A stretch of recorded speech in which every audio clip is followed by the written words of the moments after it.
ladies and gentlemen, welcome back after a very, very long hiatus. I think it's since about 2.5 months since I released my last episode. We are back with another episode of the Movie Commentary Podcast. Again, if you'd forgotten my name is Nick Everett. I will be your host for this episode today.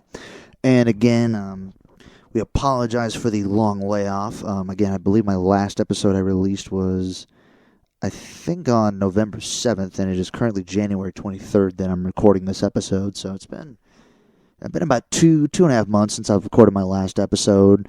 I'm pretty sure a lot of people, if people that I know, I keep seeing downloads and keep seeing people listen to this podcast. And those of you that, are regular listeners and, want to kind of fill in here, basically, right after I recorded that last episode, I decided to kind of take a little bit of a break because it was right at the time where, I was finishing up school at that time. I had a lot of, stuff going on in school. And not only that, I was kind of preparing for a move. So I moved, and now currently I'm getting acquainted with a new career right now. But Movie Commentary Podcast is... now I don't want to say back because I don't know if this is going to be a continually regular thing. Now I'd like to do like a release what I used to do, kind of every Saturday kind of thing. Do I think that's going to happen? Not really, but because I have I'm already kind of working starting like a full-time job, and during the week I don't have a whole lot of time really to myself. Not a whole lot of time to spend, but I'm going to try. I do have a couple episodes I've been working on. I got a big, basically like 3-hour episode of Apocalypse Now that I'm trying to work on, and, a couple other. I really want to do one on the John Carpenter's The Thing. I tried doing that before, but really couldn't. I couldn't see it through to fruition. But anyway, so we're back with this episode, and now I kind of had an inspiration today. So,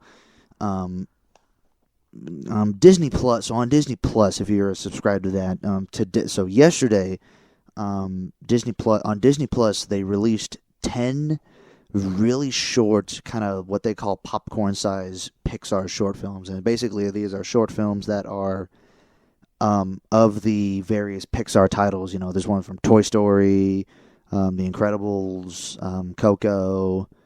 And I know Finding Dory was one of those, and yeah, so they were literally just like 1, 2, 3 minute, short films, and it gave me the idea, and I've been trying to look for something, kind of simple to do, and I kind of wanted to get back into Pixar, so I decided to kind of go back to where I left off with my very first episode, where I did the first, I believe, 6 Pixar short films up until Knick Knack in 1989. I decided why not pick up from there and maybe do the next few short films and kind of talk about them. So that is what I'm going to do. I'm going to start with the Geri's Game, released in 1997, and then, probably go to maybe either Lifted or Presto or maybe even one after that. While talking about a lot of these short films, there's not a whole lot of behind the scenes, but I do want to talk about some of the people that made these short films, because doing a bit of quick research before I started this, there actually are some pretty interesting names associated with some of these. So without further ado, I am going to start Geri's Game, originally released in 1997. Now, it's actually interesting. So you kind of notice the gap in the years there. So Knick Knack was the short film released in 1989, and then there was a long 8-year break. And then in 1997 they released Geri's Game, and that was because in between that time, from 1991 to 1995, that was when Pixar was making Toy Story, and they took a break from making those short films that they had made in the past. And they decided to, just worry about, making commercials and making, Toy Story. But after they finished up Toy Story, I believe the president of Pixar, Ed Catmull, who I believe is still there in some kind of role. I think he's semi-retired, but I think he's still there. He decided that he wanted to bring back the creation of the short films. In his words, it was a way to, kind of help create the talent, help foster the creation of, young, talent in Pixar, and kind of let these young guys, these younger, artists, kind of direct their own, little short films and whatnot. And also, and especially in terms of Geri's Game, which I'll try and get into a little bit. There's actually a lot to talk about in Geri's Game. He also wanted to have the short films be a bit of what he calls a chance to help them develop their technologies. Because as you remember in the first episode that I did, a lot of what I talked about in terms of Pixar and their first couple of short films, those short films were very much about the evolution of computer science and computer technology in order to create the first feature length computer animated film, which by this time they did Toy Story. They spent 4 years on that. So, and in this film, the main kind of technological achievements that they made were basically the first ever Pixar film to have essentially a main human character, and we've had human characters in Pixar films before. I mean, at this time you've had the baby from Tin Toy, you had the clown from Red's Dream, you had Andy and his mom and Molly in Toy Story, but they weren't the main characters. So this is where you kind of get Geri, the old guy here in this one, where he essentially is the only character. It's literally, for those of you that have never seen Geri's Game before, Geri's Game is essentially a story about kind of an old man named Geri, and he basically plays himself in a game of chess in which he literally he wears glasses on one side of the table, moves the chess piece, takes his glasses off, moves to the other side of the table, and on the other side of the table he's a bit more of like a brash, brazen, kind of younger version of himself.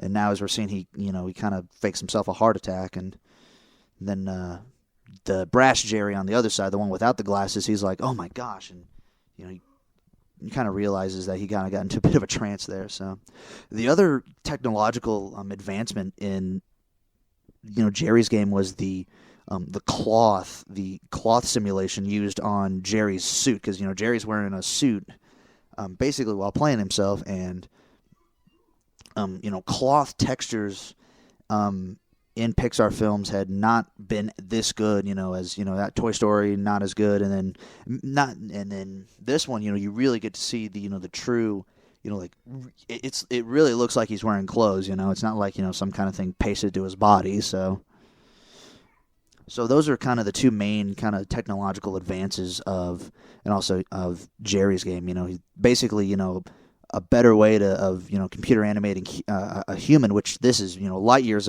better than Andy and Toy Story, or the baby from Tin Toy, and also the cloth as well, that in the suit that he's wearing now.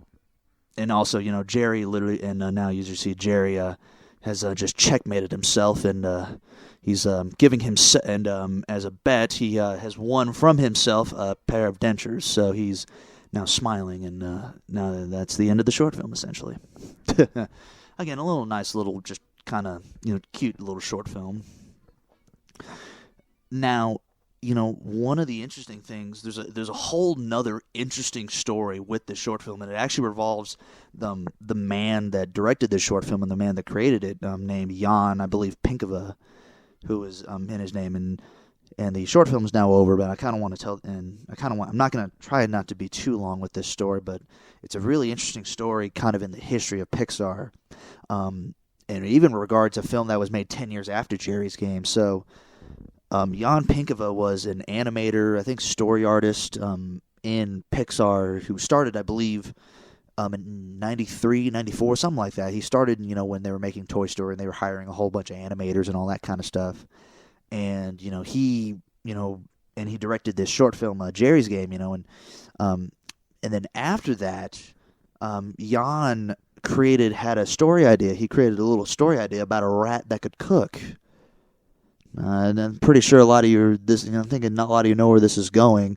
Yes, Jan Pinkava was the man that came up with the story that eventually became Ratatouille. Now, interesting thing about that, he was on board to direct Ratatouille Basically up until for a while there. I mean, it was his story idea. He was going to go into the director's chair for the film, but for some reasons that I've never really been able to see or to anything about it, or he himself really hasn't really given a whole lot of information about this. He was actually yanked from the project of Ratatouille, and ultimately they put Brad Bird in, who again had directed The Iron Giant and had directed The Incredibles, and Brad Bird came in and essentially took over the directing part of the film. If you actually look, I believe in the credits, Jan Pinkava is actually, I think, credited as the co-director of Ratatouille and the main story artist. However, I know story artist. I'm not sure about co-director, but anyway, that kind of left him a sour taste in his mouth, and ultimately he left Pixar, I believe, back in 2009, just a few years after Ratatouille was released. So yeah, a very interesting kind of story, a little bit of a backstory behind the man that created Geri's Game. So, on to the next one. We're going to go to another short film called For the Birds. This one is released in 2001, and it was actually released with Monsters Incorporated. Oh, hold up, I'm on the Disney Plus here. I have to start it from the beginning here. Now, one thing that they actually started with, and they started this with Geri's Game, and the release of A Bug's Life in 1998. Actually, Pixar started the tradition, which I know a lot of people, anybody that has gone to a Pixar film, has seen the short films at the beginning of the film, has seen those little short films. See, that tradition started with Geri's Game in 1998. Geri's Game was officially released in 1997. However, when A Bug's Life, the film A Bug's Life was released a year later, 1998, they decided to pair Geri's Game with A Bug's Life. And they released Geri's Game with A Bug's Life. And then the next year, when they released Toy Story 2, they decided, hey, let's bring back Luxo Jr. and release it with that. And then finally, in 2000, they made this film called For the Birds, which is it's kind of hard to explain. Like, you basically have these like really small like blue birds that are on it looks like a power line, and they're kind of bickering at each other, and then you get this really big kind of stork looking bird that is really awkward. So, and they're all looking at him like he's really weird. So. And then this kind of continued the tradition of essentially releasing the new original short films with the new feature films. And so the person behind this short film, the man that directed it, I believe, was Ralph Eggleston. Ralph Eggleston, not Ralph Guggenheim. I think it was Ralph Eggleston. Let me look it up real quick. Just make sure. Yeah, Ralph Eggleston. And now Ralph Eggleston, he's been with Pixar for a long time. He's been with Pixar since the 80s, and he's been been an integral part of their productions. Even to this day. I mean, he's been basically a story an art director for almost all the Pixar films. He was he helped with the original story in Monsters, Inc., so he basically kind of helped come up with a story there. He's been the production designer of multiple Pixar films, Finding Nemo, Ratatouille, WALL-E, even up to, a couple years ago, Inside Out and, The Incredibles 2. So he's still been with Pixar for quite a while, and he kind of came up with this little short film. So now, the little birds have been basically what happened is the big stork-looking bird essentially kind of was hanging from the power line, and he pulled it down, and then the little birds were kind of pecking at his feet in order to get him to fall off. But what they didn't realize was that the power line was literally right down to the ground now, and when he fell to the ground, it released the power line, and all the birds just got flung up into the air, and all of their feathers just went flying off, and now they kind of came down, all, featherless and essentially naked. So, one thing that I can imagine from that film that was really, technologically advanced at the time was was the feathers on the birds. Actually, also this film was also film. The music was composed by Riders in the Sky, a very famous country music band who I believe I actually saw at the Grand Ole Opry a few years ago in Nashville. Those are the same guys that also sung the Woody's Roundup theme song from Toy Story 2. But again, and I'm sorry, that was a bit of a sidetrack there, but going back to the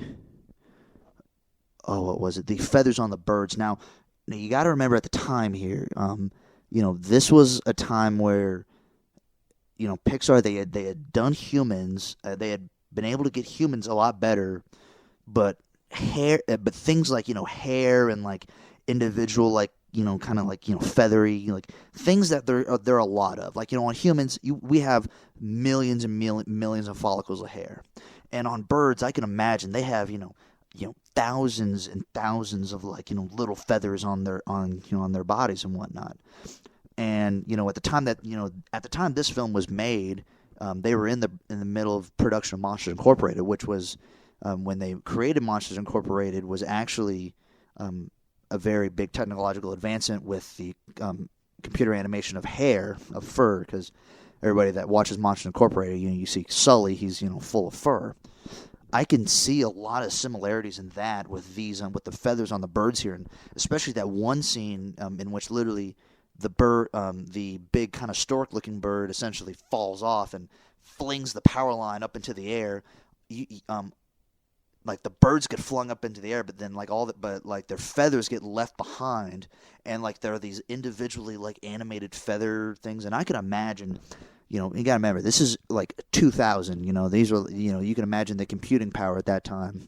Better than the 80s, but still, the early 2000s. I can imagine that was definitely a challenge, so to speak, a challenge that they had to overcome, which I don't think really gets talked about a whole lot. The feathers on the birds, I mean, and you can even see, like, times where, like, the birds are, like, rustling their feathers, you can see, they kind of like have to, they kind of plume out, and you see them like kind of trickling, they kind of like raining down on the birds after they fall down.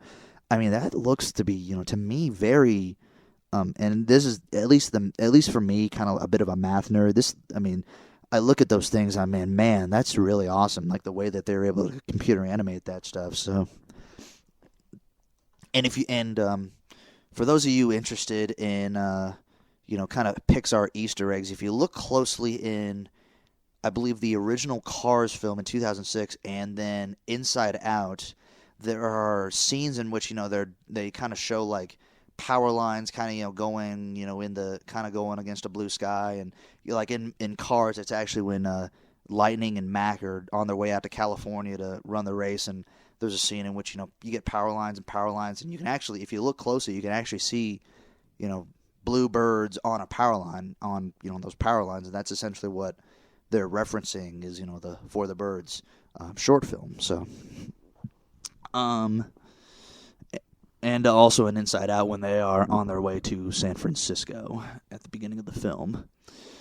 All right, so let's go to the next short film here. So I believe the next one is, what will the next film be here? I'm looking at these. I'm going to look at the short films. I got them on my phone here. So, all right. Next short film is going to be Boundin'. And as soon as I get it pulled up here, I will play it. Oh, there it is. Oh, too far. Again, I'm using the Disney. I'm watching all these on Disney Plus right now.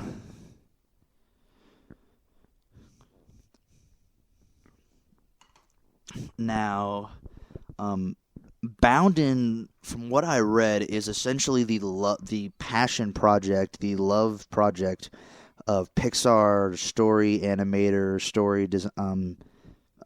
story artist Bud Luckey, who I would say Bud Lucky's most famous contribution to Pixar history is he essentially was the guy that suggested that Woody be a cowboy doll in Toy Story. He has that, I think he has that on his track record, which, to me is, at least the guy that knows the history of Pixar, Woody's essentially, I think, Woody is essentially the mascot of Pixar, and so I mean he's essentially the guy that basically came up with the idea of the idea of Woody being a cowboy doll. And it's not that he came up with Woody. I mean the idea was there before, but he was the one that said, hey, let's make him a cowboy doll. So and so basically, and also from what I read, Bud Luckey also basically he wrote the story, he directed it, he designed the characters, he's actually he composed the film as well.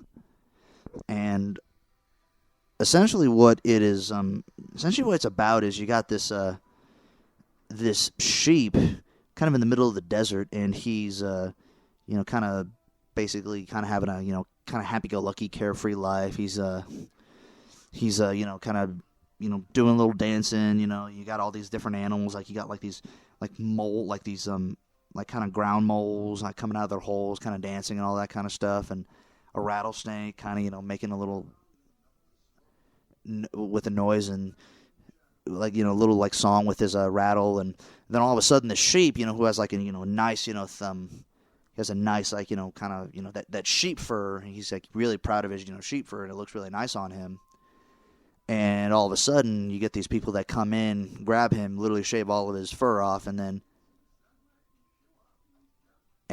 now he's basically kind of looks like a naked sheep. And now this jackalope comes around, bounding around, and he basically is going to give this guy a little pep talk about, confidence, and, because he basically looks like this wimpy-looking naked animal right now, so. And he got all the other animals kind of laughing at him, so.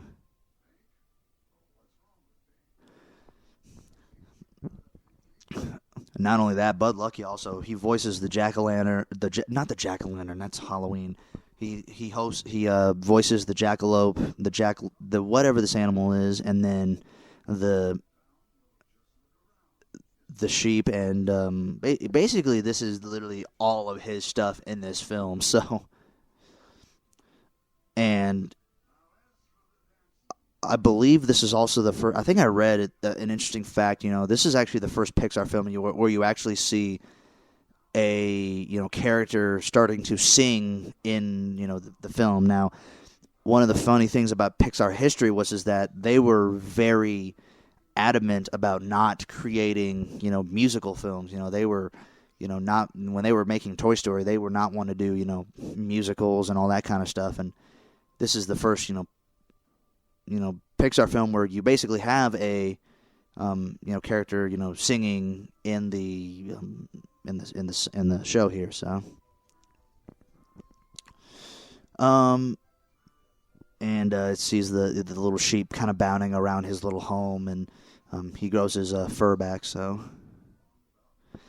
and so yeah, and he keeps getting his mane shaved, and his little sheep fur shaved off. I don't know what the word. I feel like there's a word for what sheep fur is, but I don't really even know what it is. So everybody in the comment, it's just gonna be kind of making fun of me for that. So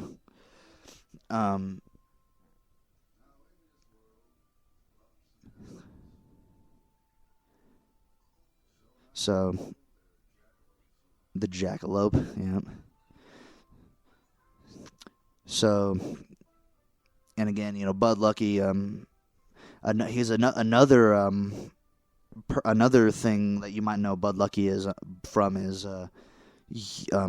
Rick Dicker in the first Pixar film, in the first Incredibles film, was actually played by Bud Luckey, and unfortunately, he was unable to what's the word? He was unable to reprise his role in the Incredibles 2. Unfortunately, Bud Luckey is passed away as of 2018, and he's no longer with Pixar. He retired in 2014, and he kind of worked on some films. Apparently, for those of you that were crying at the end of Toy Story 3, apparently Bud Luckey was the guy that really he came up with that final image of Woody. And there's actually I think a painting of Woody and Buzz kind of embracing, and they kind of see Andy kind of driving off in the distance, kind of similar to the end scene where Woody's looking out to Andy and saying "So long, partner."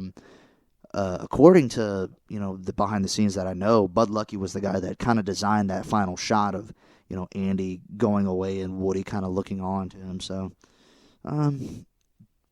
so yeah, again, that's kind of so that's Bounding. Not a whole lot to say about that one. It's more about to me, that one's more about just kind of Bud Lucky's kind of just kind of his passion project for Pixar there. All right, and that was again, that was officially released in 2003, but it was released alongside of The Incredibles.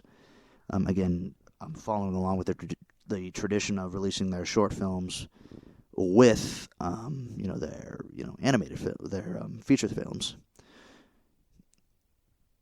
Now, one thing, and as I'm looking for the next film, which is a film called One Man Band, which I think a lot of Pixar fans might know this one.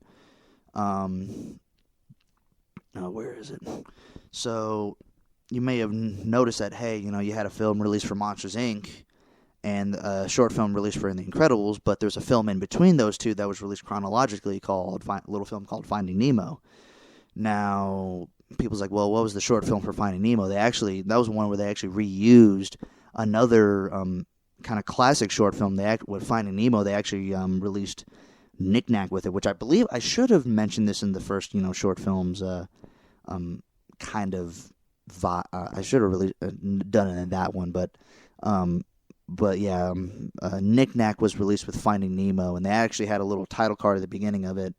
Basically said that this was the last short film released before Toy Story. So, all right. So, next one up here is One Man Band. Now, as a guy that really likes music, I mean, music is a big music is a big part of my life. This one's a fun one for me. I like watching this one. Now, and I always love watching the Pixar logo at the beginning, the Luxo lamp of Luxo Jr. Now, One Man Band has two directors actually. It was co-directed by Andrew Jimenez and Mark Andrews, and it was also written and directed by both those guys as well. Mark Andrews. Now, there's not a whole lot on Andrew Jimenez that I could find, but Mark Andrews actually later went on to be one of the directors for Pixar's Brave in 2012. Personally, I'd say probably my least favorite Pixar film. Not that it's a bad film at all. To me, it feels at least for Brave, it feels like the least Pixar of the Pixar films. It feels like a Disney film. Like Pixar films, they feel unique and something special. And not that I think Brave is a good movie. I actually really liked the story of Merida trying to do all that stuff. And I'm kind of going off on a tangent here, but that's again, it's kind of just another kind of part where you get a person from these short films that kind of goes on to do something bigger and better, which that's what Mark Andrews did here. So, and essentially in the story of One Man Band, you essentially have two rival guys that are in a sense one man bands, and and I don't know if you guys have ever heard or seen these, but they're essentially guys that they wear like these suits that essentially play multiple instruments, and you can essentially have you can essentially like be your own band, like play your own band with one person. And you got one guy that's basically all like brass instruments and trumpets and saxophones and all that kind of stuff, and then you got a guy that's all stringed instruments, and he's got like this little like kind of like guitar string thing that he's like attached to, and then apparently they got like these attachments that like they I don't even know how to describe it. It's like they have like mini violins that are playing and like mini guys with trumpets that are playing, and it's really weird. And all this time they're actually fighting for the attention of a little girl who has a gold coin, and they're really wanting to get her tip, so they're really fighting to get that money. And unfortunately they make her drop the coin, and then it goes down a drain. It goes down a sewer hole. and it's all very sad now. Now again, not a whole lot to say on One Man Band. I would admit, I think the animation of the various, kind of one man band kind of get-ups, like all the suits that they're wearing. I mean, I think it's actually pretty cool how kind of all the intricate parts that they had to animate there. Because again, every little part in a computer animated film, you have to that has to be accounted for in some way. So now another interesting tidbit is that the music, that the score of the short here was composed by Michael Giacchino. I may have totally butchered his name, but for those of you that don't know, Michael Giacchino, he has collaborated in a lot of films. He has done several Mission Impossible. He's done Mission Impossible films, Jurassic Park films, Marvel Cinematic Universe films. He was the guy that wrote the scores for the Star Trek reboot films. He's done Zootopia, Rogue One, A Star Wars Story. And also apparently he composed the score to the video games of Medal of Honor and Call of Duty. Again, I read that on Wikipedia there. And again, a funny thing that happened is at the end of that short film, while I was talking, the little girl that lost her coin, she essentially took one of the mini violins that the string guy had off of his little get up there, and then she tuned it up to where it was playable, and then she just started playing like a some kind of really fast moving like country song, and some guy just kind of walking along, and she put like a little tin up, she was playing for money, to get her coins back. Some guy just walking by just drops like a bag full of coins right next to her. Then she takes out 2 coins, kind of flashes it in front of the one man band guys, 1 coin for each of them, and then she tosses it into the top part of a fountain. Originally she was going to take the coin, flip it into a fountain, for to make a wish, but then she caught the attention of, or the one man band guys caught her attention, and then she was gonna give her, and then she was gonna give them the coin. So and then final shot of the film there, is late at night. You had both these guys that were like climbing all over their, using their instruments to climb up to the top of the thing to try and get the gold coin, and they were not very successful. So that is One Man Band. We're going to move on to what I would say is a very a favorite of mine called Lifted. All right. Now, Lifted is a very, very, I don't want to say unique film, because it's an alien invasion film. It's like an alien abduction film. Essentially what you have is a student alien in a giant spaceship, and he's trying to abduct, a farmer, and he, and he's, in training. He's like, he's like a student driver, so to speak. And he has like his instructor that he, who's like writing down like all these like different, things and all that kind of stuff. And as you see here, you get this giant spaceship just that appears out of nowhere, and he's trying to abduct this human into the spaceship. But the thing is, he's got to get this farmer out of the window, which is proving to be a bit tougher than he anticipated. And as we'll see inside the spaceship here, the controls that he has to deal with are just what looks like hundreds and hundreds of like different like toggle switches that don't have a whole lot of labels to, and then each one does a different thing that he just doesn't really know what they do. So essentially you just got him trying to get this guy lined up out the window, and every time that he flips a switch, he just goes flying across the room. Now the guy that created this film, another interesting kind of Pixar alum who's been with Pixar, who had essentially been with making films with Pixar since the beginning, honestly. So the director of this film was a guy named Geri, who is actually not an animator by profession. Actually, he's actually a sound designer. He was the sound designer for I think almost all of Pixar's early short films, and then I would say the majority of their early feature films. He was the sound designer on Toy Story. He was the sound designer on A Bug's Life, I believe Toy Story 2. He did Luxo Jr., all the first short films that they made. And he's worked on sound design films. Jurassic Park is one that really stands out because I don't think he was the guy that really.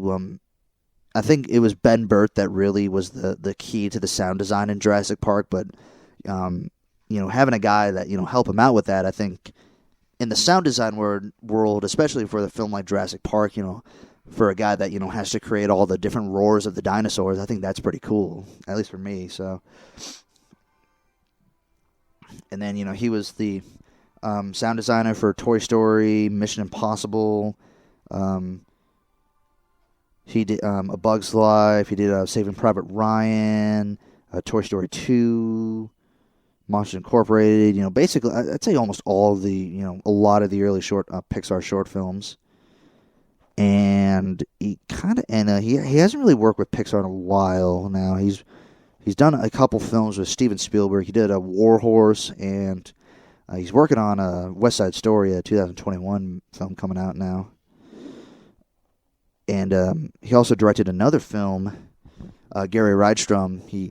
I believe his only other directorial film was a film called Strange Magic, produced by Lucasfilm, in which which actually is a story by George Lucas. In fact, it was a story that was written by George Lucas, not the screenplay, but written by George Lucas. So he essentially had that's kind of just a bit snapshot in the story of Gary Rydstrom there. And again, while I'm talking here, the little student alien was able to get the guy into get him out of his house into the spaceship, but right before he secured him into the spaceship, he let go of the switch, let the farmer kind of fall out of the spaceship, and then it took the instructor to literally race to flip a toggle switch in order to save the farmer from literally going splat on the ground. And then essentially, it's funny here, the farmer just woke up and sorry, I'm a little behind in explaining it, but essentially what happened at the end there was the instructor alien essentially, just flipped all these toggle switches. It's a big animated sequence where there's like multiple arms coming out of him and like to flip these toggle switches in order to get the human back into bed, fix his room up and basically just, put him back where he was. And then, the instructor alien's about to fly away. He feels a little bit bad because he was a little harsh to his little pupil there, so he lets him fly the spaceship out, in which case the student essentially crashes the spaceship onto the farmer's house, and they fly away. The only part that they leave behind is like literally the little like kind of circle in which the farmer's bed was on. The farmer is still sleeping there, and then when he wakes up, he gets out of bed and walks off the cliff, and then you kind of hear him at the end here do a little bit of a Wilhelm scream, which is, again, everybody has heard I believe has heard a Wilhelm scream at least some point, at least in some time in their life. So yeah, that was Lifted, and again, I kind of like talking about the person kind of behind these short films, especially for these ones, because you get a lot of really interesting guys. I mean, Gary Rydstrom, at least for me, is he's been a sound designer for a lot of basically a lot of early Pixar films, and for a lot of really big name Hollywood films. I mean, Terminator films, Terminator 2, all that kind of stuff. So, but again, just kind of like talking about that kind of stuff. So, all right. So moving on to the next short film. that we're going to do here. Let me take a look here. So I have to keep looking here. So one-man band lifted. So we're going to do Presto. We're going to do the film Presto, released in 2008 with the film WALL-E. Now make sure I can look this film up here. And again, I'm using Disney Plus, so I kind of have to look up. Might have to look up, some of these episodes, some of these, short films. Now, to kind of get ahead of ourselves and to make sure I'm not catching up while watching the film. The short film Presto is essentially about a rabbit who is a magician's assistant, who I believe the magician's name is actually named Presto, and he has an assistant rabbit, hence the term pulling a rabbit out of his hat. He has a so this magician named Presto has an assistant rabbit named Alex, who is very hungry and is trying to get a piece of carrot.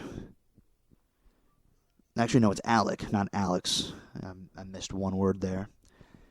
And apparently, the main kind of claim to fame with Presto the magician was his his famous hat. His famous, he's got obviously the old cliche of a magician pulling a rabbit out of his hat kind of deal. So, yeah. Now what's interesting here is the magician, that he pulls out a couple hats here, and these are his magic hats, the ones where he pulls the rabbit Alec out of the hat and whatnot, and he basically has Alec wear one of the hats, and then he uses the top hat to pull him out of. Now what's interesting is so he has two hats that he works from, and he can essentially pull different objects out. He can basically your hand goes through one hat and it comes out of the other hat, essentially. That's why he can pull, objects out of the hats, per se. So he has one hat that is a top hat. And the second hat, it was actually really interesting, is a, kind of like a pointed wizard's cap. And if you look really closely, and if your Pixar, if your Disney history, that hat looks really similar to the hat that Mickey wore in the Sorcerer's Apprentice skit when he was in the film Fantasia. And again, as another part of part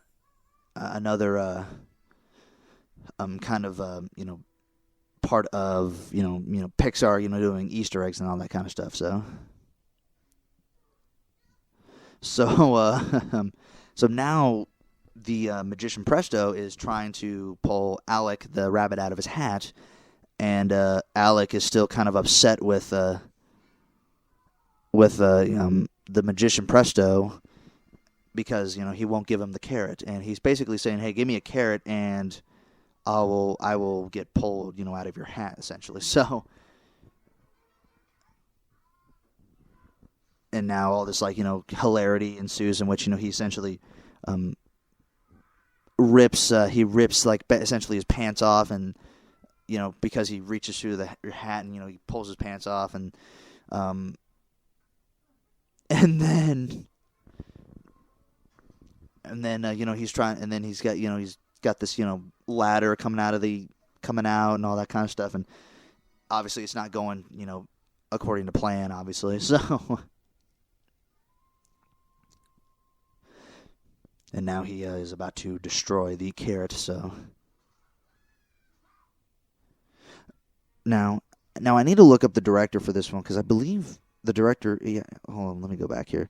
So the director of this film is a man named Doug Sweetland, who had been working with Pixar since 1994. Actually, 1994. Yeah. So basically, right when Toy Story was being created, and he's been a character he's been basically an animator at Pixar for a while. Apparently, while he was there, he was considered one of the best animators that Pixar had. and he directed this short film. And he eventually left Pixar in 2009 and went to Sony Pictures, and he was the director of the feature film called Storks. I think starring Andy Samberg, and essentially the story in which that film. And I've seen like parts of Storks. I haven't seen all of it, but again, I just kind of find it interesting. You got films. These guys that they make these like short Pixar films, and then then they go and make their own films. So, and essentially, what ends up happening at the end of Presto here is that Alec, the rabbit, basically after what is all said and done, the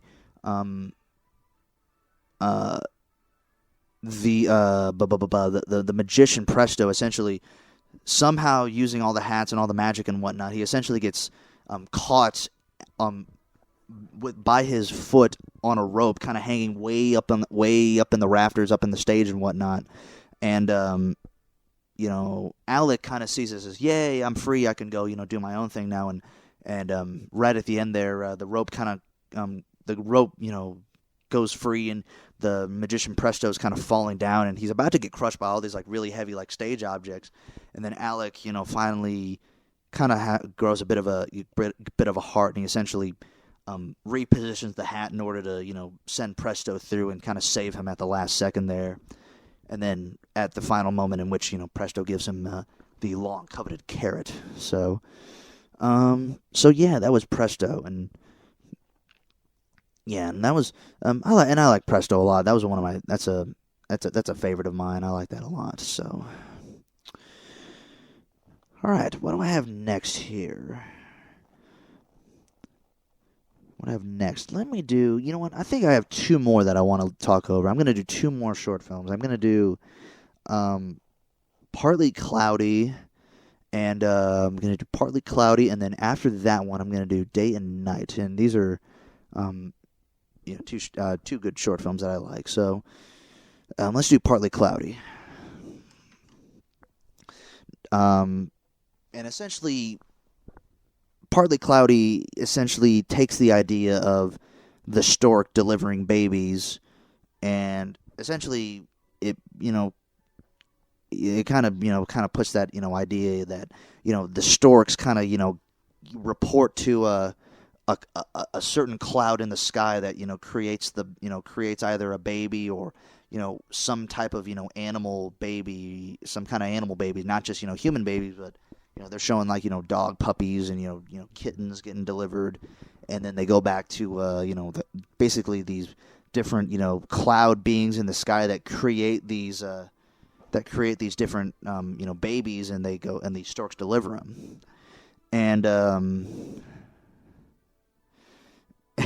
so you got all these clouds in the sky and all these different storks, and there's one cloud guy in there that he is a bit of an outcast because he kind of creates the animals that the storks don't really want to deliver for. Like he creates like porcupines and alligators and animals that you really just don't want to you really wouldn't want to deliver storks wouldn't want to deliver babies to. So. And again, going back to the whole, we kind of mentioned a classic Disney film in the Easter eggs for the last Presto film. This film is basically inspired by the stork from Dumbo, because again you get to the beginning of Dumbo, and you get look out for Mr. Stork, and you get the storks that deliver the the elephants and deliver all the animal babies to them, and this is essentially just kind of playing off that idea as of all these storks delivering the animal babies and all that kind of stuff. So now the director of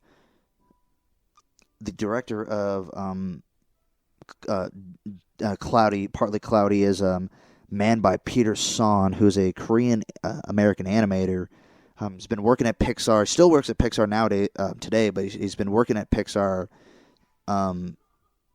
since 2000. So he joined during the production of Monsters Incorporated, and again, he's been basically an animator, a story designer, voice actor for Pixar essentially, since 2000. In fact, actually, for those Ratatouille fans, he is actually the voice of Emile, Remy's brother. Peter Son is in Ratatouille. So not only is Peter Son, not only has he done several storyboards and several story animators, but he's what I would say accomplished voice actor too. So, and again, going back to the whole Dumbo, going back to the whole Dumbo, kind of reference. Peter Son is, he even mentioned mentioned that the basis for this film was essentially inspired by the stork from Dumbo. So so that's kind of where he came up with this. And now, unfortunately, the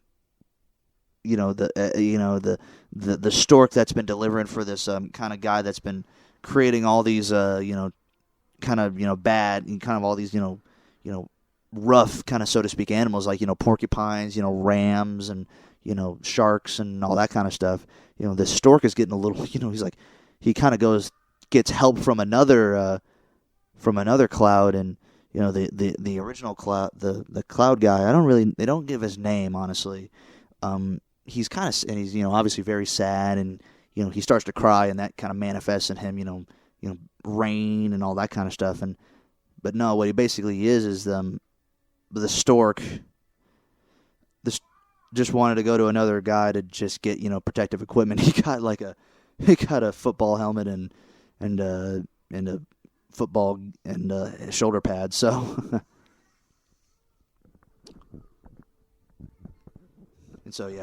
and so everybody's all happy, and he's gonna keep delivering these kind of rough animals, so to speak. So. But no, that's I like another cute kind of Pixar film, short film for that one. So, and yeah, not a whole lot else to say on that one. Again, just kind of the blatant Dumbo references, and Peter Son being a talented voice actor for Pixar, and also being involved in a lot of films. Peter Son actually went on after this film to direct The Good Dinosaur. Now, a lot of people kind of don't like The Good Dinosaur. They kind of see some people kind of put down The Good Dinosaur as not a good Pixar film. It was released in the same year as Inside Out, which a lot of people say is one of the better Pixar films, and I think kind of gets overlooked. I thought Good Dinosaur was a cute little film. It wasn't their best outing, but I thought it was cute, and Peter Son was the director of that film,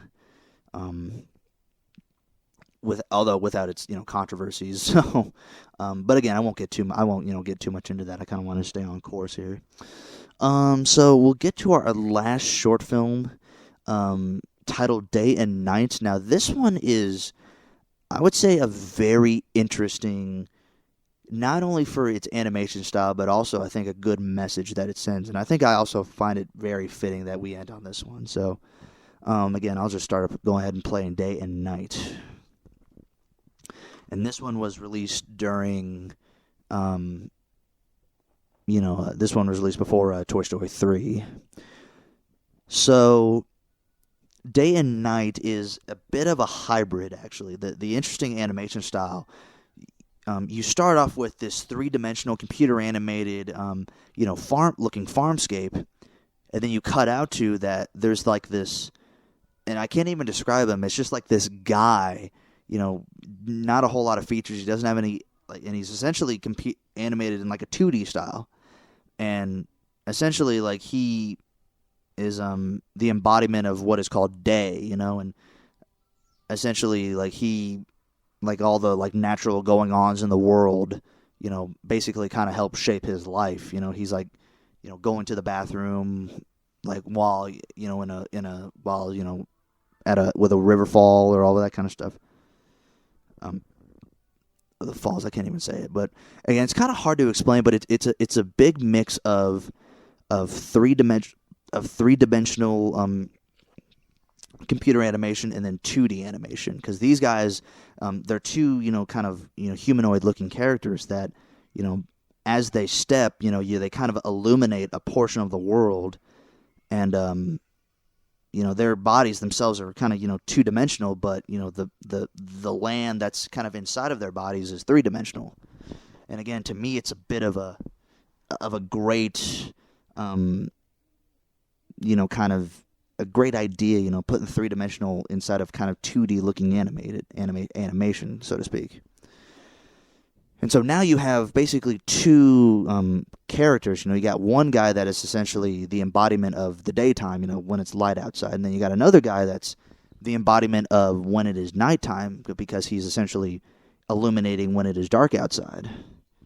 And then you got this guy here that is he's kind of, they're trying to show each other the amazingness, the pros of what's better on day than what's better on night, so to speak. And at first they're really not getting along. They're fighting, and they're trying to one up each other and all that kind of stuff. And they're just fighting and all this kind of stuff. And one of them's pulling each other off a cliff right now, and then they go into an ocean. So.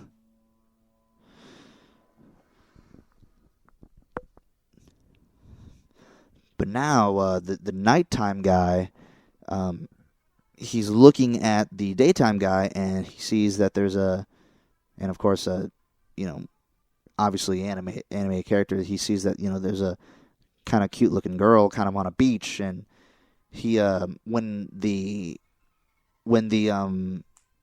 daytime guy is illuminating the scene, when the daytime guy illuminates the scene, you got all these girls out. But when the nighttime guy kind of passes over the same thing, there's nobody. And he's like, wow, there's a lot of good things there's some stuff that I actually like on days that I can't get on nights. So, but then, then it kind of shows that the night guy, he kind of starts to show all the cool things that, can happen on night, and then they kind of go through this whole montage of awesome things that happen on nights and not awesome things that happen on days. Like you got the day guy showing rainbows, and the night guy showing drive-in movie theaters, and this is really funny. So the daytime guy shows basically shows the Las Vegas Strip. And the daytime guy's like, oh, this is awesome. I think I'm pretty cool showing this. And then the nighttime guy shows the Vegas Strip as well. And then and it's all kind of lightly lit up as daytime, lit up at night. So this is kind of where the philosophical part comes to me, and where I really like this short film is where. So the daytime guy, he gets passed over a radio station, and in the middle, and while the radio station is playing, it's playing a lecture, I believe, from a real life professor, and it's essentially telling him how we have people, how people essentially are afraid of things that are different and all that kind of thing, and how instead of being afraid of things that are different, we should actually embrace the differences of other people, and we should embrace mysterious things that happen in life, and we should be able we should cherish those moments, because because one of the quotes that he says is that the most beautiful things in life are the ones that are the most mysterious. And what it kind of shows up here is that you get these guys that they realize that, while while we have our differences, we're basically very similar, and they kind of grow to really, they have this really awesome scene in which, they kind of both come together and the sun is setting inside of them, and essentially there's this moment in which they line up and they're essentially the same shade of color, and in which the sun is like, in which, essentially like the sun is, setting, is rising for the night guy but setting for the daytime guy, and then they kind of have this like big embrace, and they're like all kind of, awestruck by it. But then for the nighttime guy, the sun rises, he becomes day, and then as the nighttime guy, for the daytime guy, the sun sets and it becomes night, and then kind of they kind of get to experience what the other guy kind of showed them. So again, it's a bit of a Day and Night is one that I would watch. It's a much more of a visual. I would say it's probably the most visual of the Pixar short films, because it's really tough. It's one that's really tough to put in words. You just have to see it, because you're hearing me think it's like, oh, you got these guys, and there's a 3D animation inside of them, and they're going over like all these different things, and they're illuminating different parts of the world and all that kind of stuff. Again, it's something that you just kind of have to see it to believe it. But again, the reason why I like it so much is it just the idea of looking at one's differences, and being able to kind of celebrate those differences, being able to see the beauty in one's differences and other people's differences, and not only that, but also being able to be proud in what you can be able to bring to the table, and because everybody has something awesome that they offer to the world, and you just kind of you just kind of have to be able to show it to people, and where they finally see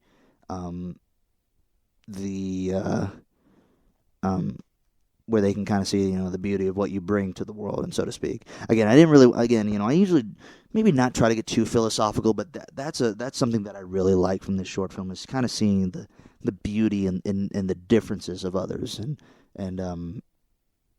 then not only that, but also being able to be proud of who you are, and what you can bring to the world as well. And that's kind of, at least for me, that's what I really get out of that short film. So yeah. So again, that's it for Day and Night, and I believe that is where I'm going to go ahead and turn it off. So again, for all you guys that have been continually listening while I've been away, and for those of you that have downloaded podcasts since my first since my last episode was aired or was uploaded, I appreciate all you guys, and I keep seeing even though I haven't released any episodes, I still see people downloading these podcasts and listening to them, and it just and I was really looking forward to getting back to where I could get back to doing these episodes. So again, that's where I'm gonna leave it off. And also, again, going forward, as far as a set schedule, or as far as when the next episode will be, again, I cannot even tell you, to be quite honest with you. I got a job where I'm basically I'd say working about 10 and a half hours. I'm basically gone about 11 hours a day now during the week, and the weekends are essentially my only kind of free time to get any of these podcasts done. So it's a bit of a struggle to kind of work on these, but I still got a couple. I got a couple movies. I've been working on an Apocalypse Now podcast. I've been kind of typing up notes for that one for the last couple weeks. I want to revisit the Thing podcast that I've tried to do before I went on the hiatus, and but then I kind of had to quit. And then I got a couple other films that I might want to kind of take a look at. So. Again, I want to thank all of you guys for listening, if you have made it this far. So please check out my first Pixar Short Films podcast. Again, that was the first ever episode that I made. And then please check out all other episodes of the Movie Commentary Podcast that were released before this one. So, again, this is Nick Everett signing off. Make sure to be golden out there, and I will see you guys on the flip side.